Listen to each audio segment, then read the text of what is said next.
స్త్రీల గర్భమునందు శిశులనెవ్వడు పెంచే.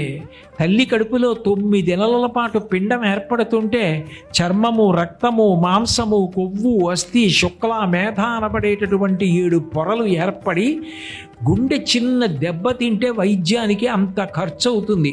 70 ఏళ్ళు, 80 ఏళ్ళు, 90 ఏళ్ళు ఆగకుండా పనిచేసేటటువంటి గుండెని, అంత సున్నితమైన కంటిని, కంటి గుడ్డుని, ఇన్ని ఎముకలు, ఇన్ని ప్రేగులు, ఇన్ని రక్తనాళాలు ఆగకుండా అరికాలు నుంచి మెదడు వరకు, సన్నటి రక్తకేశనాళికల వరకు నిరంతరం రక్తం ప్రవహిస్తూ, నిద్రపోతున్న ఊపిరి తీస్తూ, ఊపిరి విడిచిపెడుతూ, తిన్నదాన్ని జీర్ణం చేస్తూ, తెల్లవారేటప్పటికి మిగిలిపోయినటువంటి మలాన్నంతటినీ సంవరణీకండరములు సడలిపోయి బయటికి వెళ్ళిపోయేటట్టు చేస్తూ, ఇవన్నీ చేస్తున్నవాడు ఎవడో ఒకడు లేకపోతే ఎలా నడిచింది? ఇది తయారు చేసిన వాడు ఎవరో లేకపోతే ఈ వేదిక ఎలా వచ్చింది? ఇవన్నీ చేసిన వాడు లేకపోవడం ఏమిటి? స్త్రీల గర్భమునందు శిశులనెవ్వడు పెంచే. ఎవడయ్యా వీటన్నింటినీ కూడా పెంచినటువంటి వాడు?